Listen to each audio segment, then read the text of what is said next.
தமிழ் மக்களுக்கு வணக்கம். இன்றைக்கும் நல்ல செய்தி வந்திருக்கிறது. அந்த நல்ல செய்தி என்ன அப்படின்னு பார்த்தீங்கன்னா, நம்ம அதிமுக தலைமையிலான கூட்டணி.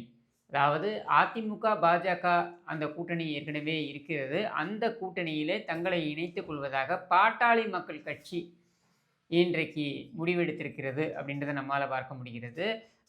பாட்டாளி மக்கள் கட்சியுடைய தலைவர் திரு அன்புமணி ராமதாஸ் அவர்கள் இன்றைக்கு திரு எடப்பாடி பழனிசாமி அவர்களை சந்தித்து கூட்டணி குறித்து பேச்சுவார்த்தைகள் நல்ல முறையில் நடந்து முடிந்திருக்கிறது. உடன்படிக்கை ஏற்பட்டிருக்கிறது அப்படின்ற நிலையில, அவர்கள் கூட்டாக அந்த பத்திரிகையாளர்கள் சந்திப்பில் இதை தெரிவித்தார்கள் அப்படின்றத நம்ம பார்த்தோம். இந்த பத்திரிகையாளர்கள் சந்திப்பு வீடியோவும் பாருங்க. தேர்தல் எப்போ வரும்னு காத்துட்டு இருக்கிறாங்க. உறுதியாக எங்கள் கூட்டணி மிகப்பெரிய வெற்றி பெற்று அதிமுக ஆட்சி அமைக்கும். தமிழ்நாட்டில் ஆட்சி மிகப்பெரிய வெற்றியை நாங்கள் பார்த்திருக்கின்றோம். காரணம், சமீபத்தில் கூட 100 நாட்கள் நடைபயணம் மேற்கொண்ட பொழுது அங்கே கிராமத்திலிருந்து நகரத்தை வரைக்கும் திமுக மீது மிகுந்த கோபத்தில் மக்கள் இருக்கின்றார்கள். கோபம் கூட சொல்லாம ஆத்திரத்தில் இருக்கிறாங்க. விரும்பி இந்த கூட்டணியை அமைத்திருக்கின்றோம். எங்களுடைய கூட்டணி வெற்றி கூட்டணி. நடைபெற்ற சட்டமன்ற பொதுத் தேர்தலில் மக்கள் விரோத திமுக ஆட்சி அகற்ற வேண்டும் என்ற ஒரு லட்சியத்தின் அடிப்படையிலே ஒரு வலிமையான தமிழகத்தை உருவாக்க, மக்களுக்கு தேவையான திட்டங்களை கொடுக்கின்ற ஒரு அரசாக அமைய எங்களுடைய கூட்டணி 234 இடங்களில் பெரும்பாலான இடங்களில் வெற்றி பெற்று அனைத்து இந்திய அண்ணா திராவிட முன்னேற்ற கழகம் தனி பெரும்பான்மையோடு ஆட்சி அமைக்கும்.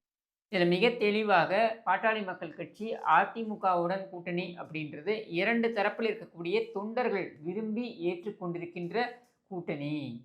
இது வெற்றி கூட்டணியாக அமையப் போகிறது அப்படின்றத தெள்ளத் தெளிவாக 2 தலைவர்களுமே தெரிவிக்கிறார்கள். அது மட்டுமல்லாமல் ஒரு முக்கியமான இலக்கு, அந்த இலக்கு என்ன அப்படின்னாக்க, திமுக என்கிற தீய சக்தி ஆட்சி கட்டிலிலிருந்து அகற்றப்பட வேண்டும், திமுக ஆட்சியிலிருந்து வெளியேற்றப்பட வேண்டும் அப்படின்ற ஒரு ஒற்றை புள்ளியில் இருக்கக்கூடிய அந்த பொது இலக்கை நோக்கித்தான் நம்ம பயணிக்கிறோம்.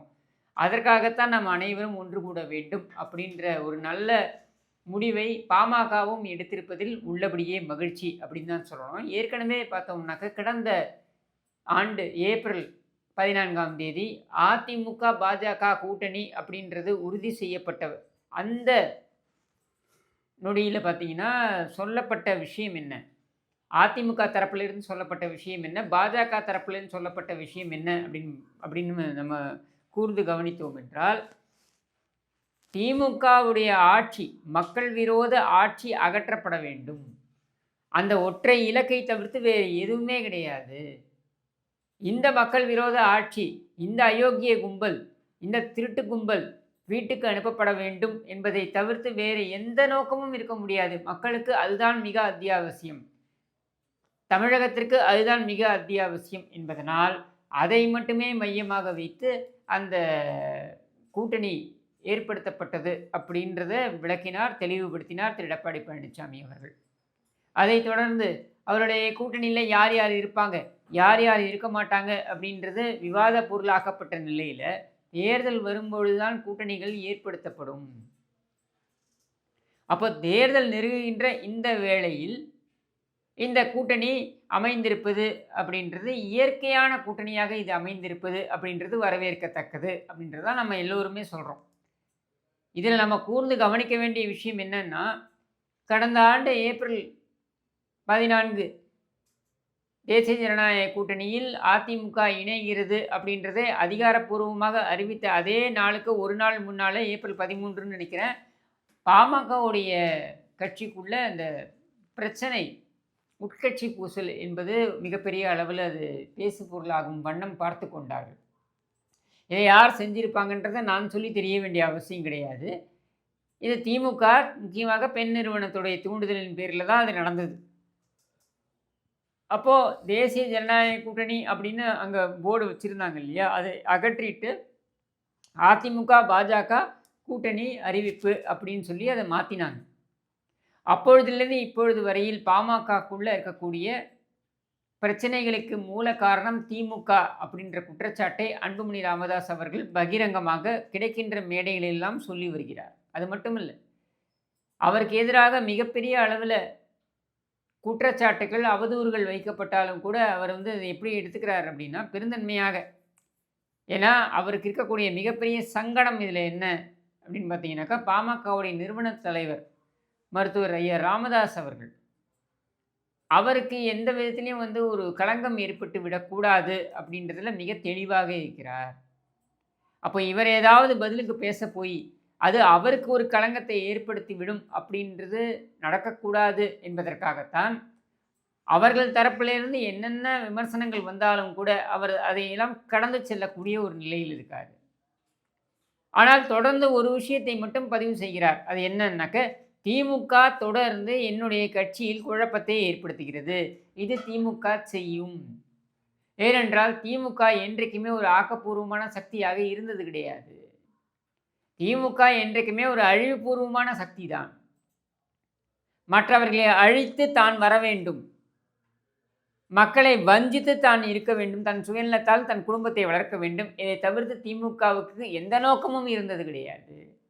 அதனால்தான் அதை தீய சக்தி என்பதனை ஆரம்பத்திலிருந்து நாம் சொல்லி வருகிறோம். அப்போ அப்படியான ஒரு தீய சக்தி திமுக, பாமக எங்கே தேசிய ஜனநாயக கூட்டணியில் சேர்ந்து வலு சேர்த்து விடுமோ என்கிற ஒரே காரணத்திற்காக அதற்குள்ள ஒரு பிளவை ஏற்படுத்த வேண்டும் என்கிற நோக்கத்துடன் செயல்பட்டிருக்கிறது. அப்படின்ற அன்புமணி ராமதாஸுடைய குற்றச்சாட்டை நாம் ஏற்காமல் இருக்க முடியாது, உள்ளபடியே அதை நிராகரிக்க முடியாது. ஏனென்றால் அதுக்கு அடிப்படை முகாந்திரங்கள் இருக்கின்றன. இப்போ இந்த கூட்டணி உருவாகிடுச்சு. அது மட்டும் இல்லாமல் இன்னொன்றையும் சொல்கிறார்கள். அது என்ன அப்படின்னாக்க, மேலும் சில கட்சிகள் தேசிய ஜனநாயக கூட்டணியில் சேரவிருக்கின்றன, அதிமுக தலைமையிலான அந்த கூட்டணியில் சேரவிருக்கின்றன என்பதனை பதிவு செய்கிறார்கள். அதில் பார்த்தோம்னா, இன்றைக்கு மதியம் 2:30 மணிக்கு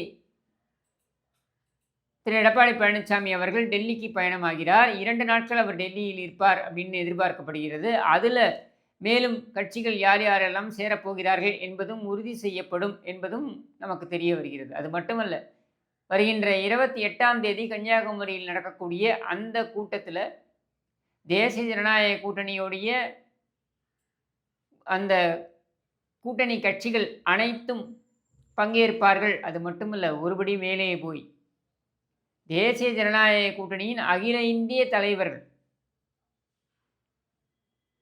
மகாராஷ்டிராவில் ஏக்நாத் ஷிண்டே, அஜித் பவார், அதே போல் இதில் நிதிஷ்குமார், பீகாரில் சிராக் பாஸ்வான், இப்படி அனைத்திந்திய அளவில் இருக்கக்கூடிய தேசிய ஜனநாயக கூட்டணியின் கூட்டணி தலைவர்கள் அனைவருமே பங்கேற்பார்கள். அது கன்னியாகுமரியில் நடக்கக்கூடிய அந்த கூட்டத்தில் மிகப்பெரிய அளவில் பிரதிபலிக்கும். சந்திரபாபு நாயுடு, பவன் கல்யாண், இப்படி அனைத்து தலைவர்களும் வந்து இடம்பெறப் போகிறார்கள் அப்படின்ற தகவலும் நமக்கு வருகிறது. ஒரு ஒருமித்த குரலாக தேசிய ஜனநாயக கூட்டணி ஒலிக்கப் போகிறது அப்படின்றதான் நமக்கு வரக்கூடிய தகவல்கள் சொல்கின்றன. ஏற்கனவே பார்த்தோம்னாக்க, கள அளவில் பாஜக, அதிமுக தொண்டர்கள் சுறுசுறுப்புடன் பயனாற்றி வருகின்ற இந்த சூழலில் தற்பொழுது அனைத்து கட்சிகளும் சேரும் பொழுது, மேலும் பல கட்சிகள் உள்ளே சேரும் பொழுது அதிமுக கலகலத்து விட்டது, அதிமுக வலுவிழந்து விட்டது அப்படின்லாம் சொல்லக்கூடியவர்கள், முக்கியமாக எதிர்த்தரப்பிலிருந்து திமுக தரப்பிலிருந்து சொல்லக்கூடியவர்கள், உண்மையிலேயே அவர்கள்தான் சுய பரிசோதனை செய்து கொள்ள வேண்டும். ஏனென்றால் அவர்கள் தான் அடித்து கொண்டிருக்கிறார்கள். காங்கிரஸ் கூட மல்லு கட்டி கொண்டிருக்கிறது. திமுக துணிச்சலாக காங்கிரஸ், இதுதான் வாய்ப்பு, காங்கிரஸுக்கு வேறு வாய்ப்பு கிடையாது. அதனால் துணிச்சலாக காங்கிரஸ் என்ன சொல்லுது, நாங்கள் ஆட்சியில் பங்கு கேட்கிறோம், கொடுக்க வேண்டும் அப்படின்னு சொல்லிட்டு. இவர்கள் என்ன பதில் சொல்கிறார்கள் என்றால், எங்களுடைய 50 முழக்கங்களாக நாங்கள் வைத்திருப்பது வந்து மாநிலத்தில் சுயாட்சி, மத்தியில்தான் கூட்டாட்சி அப்படின்னு சொல்லிட்டு. இந்த கதையை யாராவது நம்புவானா? ஏன்னா 2 தேர்தல்களை நான் சொல்கிறேன், மேற்கோள் காண்பிக்கிறேன். 1980 திமுக காங்கிரஸ் கூட்டணி ஏற்பட்டது நாடாளுமன்ற தேர்தலுக்கு. நம்ம எல்லாருக்குமே தெரியும். நேருவின் மகளே வருக, நிலையான ஆட்சியை தருக அப்படின்னு சொல்லி கருணாநிதி உருட்டியதெல்லாம் நமக்கெல்லாம் தெரியும். அந்த நாடாளுமன்ற தேர்தலில் மகத்தான வெற்றி பெற்ற கையோட அப்பொழுது இருந்த அதிமுக ஆட்சி கலைக்கப்பட்டு சட்டமன்ற பொதுத் தேர்தல் வந்தது சில மாதங்களில் எல்லாம். அந்த தேர்தலில் பார்த்தீங்கன்னாக்க 114 இடத்தில் மட்டுமே திமுக போட்டியிட்டது. 118 இடங்களை பெற்றால்தான் அறுதி பெரும்பான்மை என்கிற சூழல்ல வெறும் 114 இடத்தில் தான் திமுக போட்டியிட்டது. 116 இடங்களில் காங்கிரஸ் கட்சி போட்டியிட்டது அப்படின்றது வரலாறு. அன்றைக்கு அந்த மாநிலத்தில் சுயாட்சி என்கிற அந்த கோஷம் எங்கே சென்றது? அந்த ஐம்பெரும் முழக்கங்களில் இருந்த அந்த மாநிலத்தில் சுயாட்சி என்பது எங்கே சென்றது? நமக்கு தெரியாது. அடுத்து 118 இடங்களில் தான் வெற்றி பெற்றால் தானே அறுதி பெரும்பான்மை என்கிற சூழலில் இப்போ சமீபத்தில் நான் சொல்கிறது 2011 63 என்று 63 இடங்களை தூக்கி காங்கிரஸுக்கு கொடுத்த நிலையில் அந்த தேர்தலில் திமுக போட்டியிட்ட தொகுதிகள் 119 மட்டுமே. 119 இடங்களில் போட்டியிட்டு 118 இடங்களில் வைக்க முடியுமா? அப்போ அன்றைக்கும் ஆட்சியில் பங்கு என்கிற கோஷத்திற்கு செவிமடுத்தது திமுக வேறு வழி இல்லாமல். ஏனென்றால் திமுகவை பொறுத்த வரைக்கும் அவர்கள் கூட்டணி கட்சி இல்லாமல் எந்த காலத்திலும் அவர்கள் தேர்தலை சந்தித்தது கிடையாது. அவர்களால் அது சாத்தியமே கிடையாது. எப்படி செல்வி ஜெயலலிதா அவர்கள் 2016 234 தொகுதிகளிலும் இரட்டை இலை தான் நிற்கும், இரட்டை இலை சின்னத்தில் தான் எல்லோரும் போட்டியிடுவார்கள் என்று சொன்னார்களோ, அது போன்ற துணிச்சலோ திராணியோ திமுகவுக்கு இருக்கிறதா என்றால் இல்லை. ஏனென்றால் இவர்கள் நடத்தி வரும் ஒவ்வொரு முறை இவர்கள் ஆட்சிக்கு வரும்பொழுதும் இவர்களை தூக்கி போடுவது என்பதனையே தலையாய கடமையாக மக்கள் எடுத்து அவர்கள் மீண்டும் இவர்களை வீட்டுக்கு அனுப்புவார்கள்.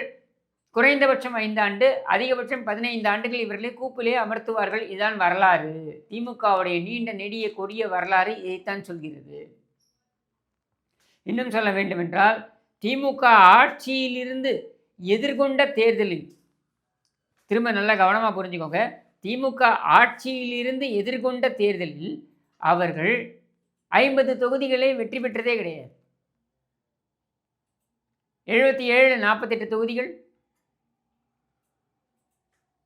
2001 30 தொகுதிகள், 91 அவங்க 2 தொகுதிகள், 2011 23 தொகுதிகள். இதுதான் இவர்களுடைய கணக்கு. இவர்கள் எந்த காலத்திலும் ஆட்சியில் இருந்து மீண்டும் தேர்தலை சந்தித்து அந்த தேர்தலில் 50 தொகுதிகளை பெற்றது கிடையாது. இதுதான் இவருடைய வரலாறு. இப்படிப்பட்ட வரலாறை கொண்டிருக்கின்ற இவர்கள், உதாரணத்திற்கு பக்தவச்சலம் காமராஜர் 51 தொகுதிகளில் வெற்றி பெற்றார்கள். எப்போ? 1967. செல்வி ஜெயலலிதா 61 தொகுதிகளில் வெற்றி பெற்றார். எப்பொழுது? 2006. எடப்பாடி பழனிசாமி 2021 66 இடங்களில் வெற்றி பெற்றார்.